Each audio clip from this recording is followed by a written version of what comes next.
Maybe a bit more, maybe just a tad. There we go. Hello, welcome to my van chat. This Sunday, as this goes out, this is my van chat.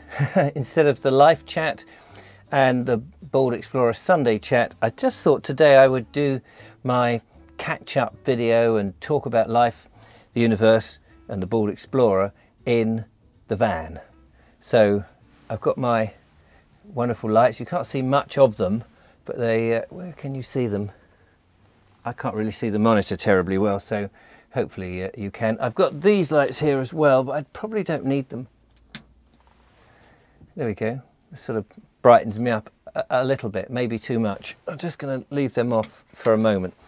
Anyway, I'm going to make a cup of coffee as I do this chat today, which would be nice for me. And it's nice to get in the van from time to time and just remember what it's like in terms of doing stuff. And the main reason is you can't see this so terribly much, but I have made an adaptation to the table. The table now was quite wide. It used to come out to about here, but I've actually sawn a piece off and rounded the corners here so that it can go up and down and you can be in position, because one of the problems I had before was it was folded down in front of the kitchen unit there, but in order to put it up you had to move right out the way, lift it up and then shuffle in. But now I can actually move right across and out the door if I need to. So that's quite a handy thing. The gas is doing well, even though it is actually quite chilly in here, and I can, if I get too cold, put on a scarf and a bobble hat, which is handy, although the atmosphere in my van warms up very quickly. Now, one of the things I want to do is to put some insulation, but not a lot. I'm going to put a bit of insulation on the roof here, and Ricky very kindly gave me some. It's sitting in my utility room, so I'm going to put a little bit of insulation on the top here, and then there's this four-way stretch. Well, it's sort of like a carpet. I probably don't need these. Now that's beginning to boil. It's amazing how quickly that boils actually. So let's get the coffee on the go in here. I need to fill up my little pot and a little bit of milk. I'm actually parked just outside my house, so this is a bit silly really, but I just thought I wanted to do that because I wanted to show you my table. I was very proud of the table. It's worked really well. I've got some notes which I'm going to talk about. Now, whilst I make the coffee, and I'm sorry about the noise, it will go. I could actually move that further back over there so it's not in the way. Actually, the heat from the cooker really heats up the van pretty easily.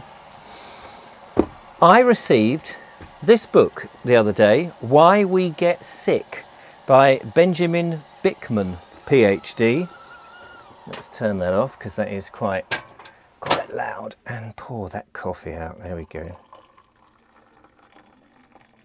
Look at that, I judged it just right, and also there's a tiny little bit left to wash the cup out with afterwards, which would be fantastic. It's a cup that Mark Burgess gave me, and it's got my name on it. I don't know if you can read that. Anyway, yeah, so somebody sent me this with a lovely little note that says, I too have been on a healthy eating journey and purchased many books. I thought you might like to read this as I found it interesting and informative. Good luck with your journey. Wishing you good health. Best wishes this year. But no name. So I have absolutely no idea who sent it. But it's a very interesting book. I've dipped into it and scan-read some of it. It does seem to be a bit like the book that I was telling you about last time, the How Not to Die book, except that it takes the opposite side of the coin. So the How Not to Die book is all about plant food and having a plant-based diet, which I've sort of erred on, but I am doing some meat as a garnish. In fact, I've got the remains of a casserole tonight, a meat casserole, which I bought the meat from Charlie's Farm Shop, grass-fed beef, and I can tell you it's absolutely delicious. But this one is more about getting onto a keto diet. Now, I'm just not sold on the keto diet because it's all about fats, it's all about lots of meat and certain vegetables, and not many carbs. And the thing about all of that is, as I think I mentioned before, the hunter-gatherer had been around for tens of thousands of years and had been quite successful. This sort of stuff hasn't been around that long, so I'm just a bit wary of it, but I will delve in more and try and read some more about it. So that is that. I want to tell you about some things that are coming up in the Bald Explorer very soon. So bear with me. I also want to tell you about some other books. So whilst we're on food and stuff, I can't remember if I told you, I bought this from Badger Books the other day, Organic Kitchen and Garden. And it's a fantastic book about growing herbs,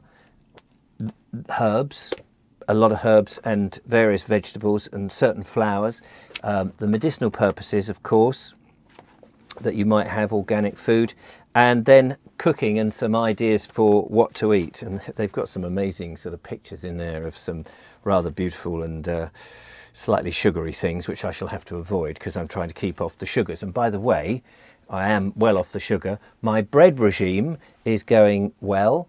I'm still off bread, and I pretty much haven't had any sugar at all. No chocolate bars, no cheating, no none of that. So I've been pretty good at that. So well done me. I'll let you know how it goes at the end of the month. Right, I showed you in one of my videos recently that I discovered an author called Dorothy Hartley who'd produced this standard text, Food in England, and I want to be looking at all the sort of different types of food that we've had in England over, I mean, there's no huge rush, so I'm not saying in the next few months, it could be over the next 10 years, but I'm fascinated by it, and particularly when I'm travelling in the van as we start to get out of the cold period. So that's one of the things. She, I didn't realise, had written quite a number of interesting books. This is another one by her, Made in England, published I believe in 1939. And it looks at a lot of the old implements which just pre-war were still being used. So it's just before the industrial farming came in. And all sorts of bits and things, stuff for farms, but for the houses, all sorts of stuff. It's totally fascinating. Anyway, this is a National Trust book, actually.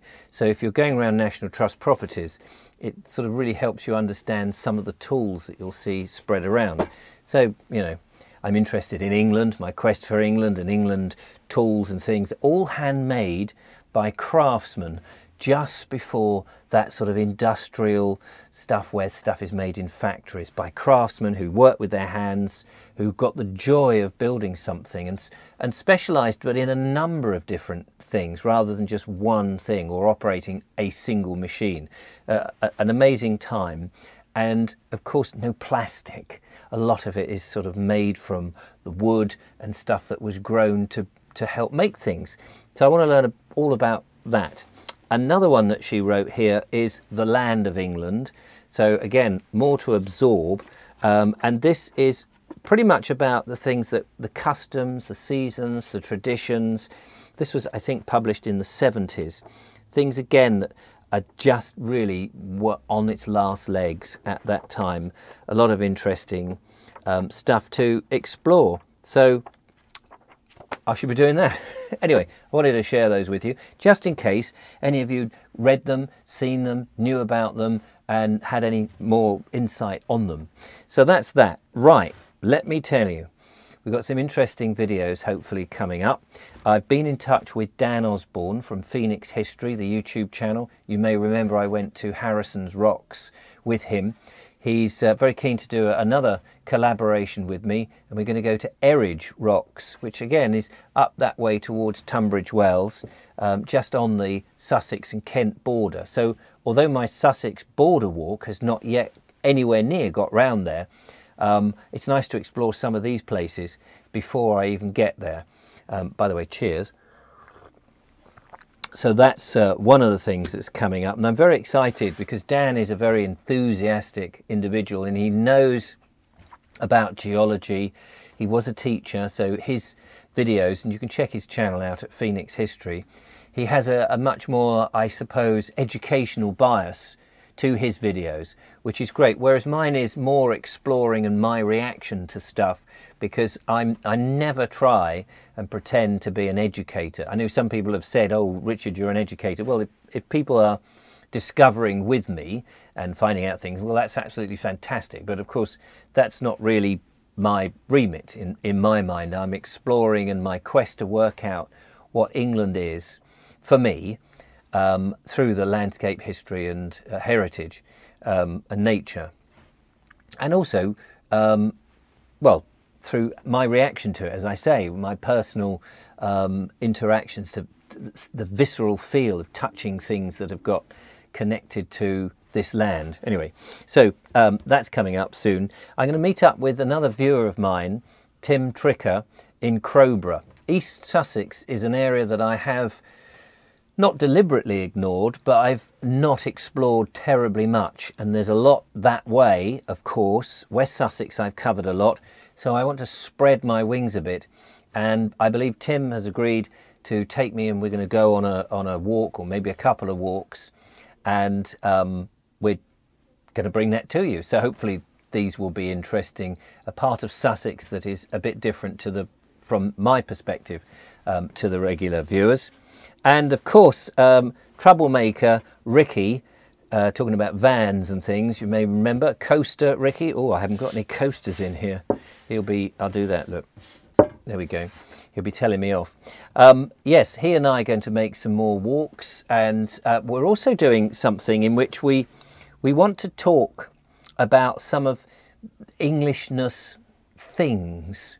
We've got something up our sleeve. I don't want to give too much away, but it's about Englishness and things. It might be, just to warn you, a little bit, what shall we say, left field, a little bit out of the box. We've been discussing it, so it might, just warning, it might be a bit surreal in places, but hopefully if it gets into a bit, because whenever we're working together, we end up doing lots of comic things, and it might be a bit of English comedy. So again, something to explore there.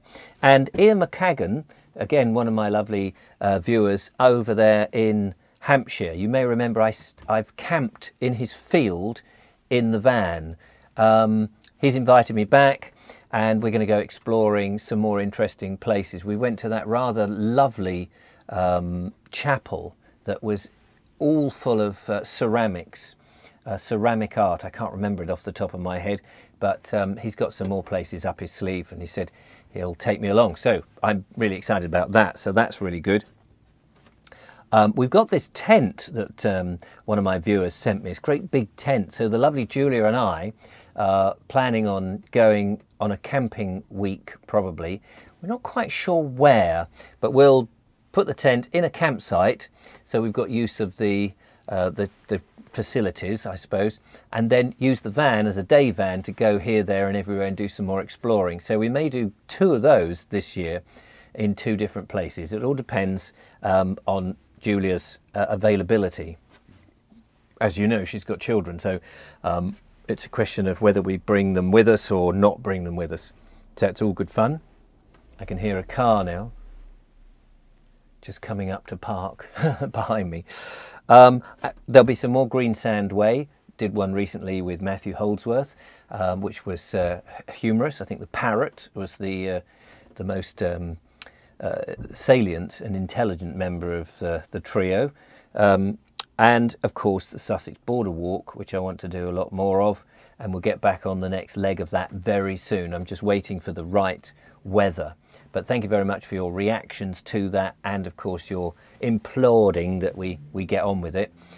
It's nice to be back on that track. So there is a lot of things, and then of course there's other things with me going off. Suffolk, for example, I want to go to Herefordshire, lots of things. We've just not been able to do very much in the last 2 years for obvious reasons, clampdowns and lockdowns and various things. And also just a few more little adaptations to the van just to make it a little bit more habitable for me. And as soon as the weather gets a little bit warmer, because it is quite cold, although it's warmed up really well in here, that's what we're doing. So do stick with me. Thank you very much for watching my little van talk. Don't forget you can follow, like, subscribe, and if you fancy supporting the channel to help me put diesel in and go to these places and bring these videos to you, and I do try to craft them, not this one, this is just one locked off shot. I do try to craft them as best I can so that they are as cinematic, if you like, as possible. So baldexplorer.com, you'll find out all the information about that. But I'm going to enjoy my little table here, which is I'm very proud of now. And I will catch up with you next time. Look after yourselves, and thanks ever so much for watching. Cheers.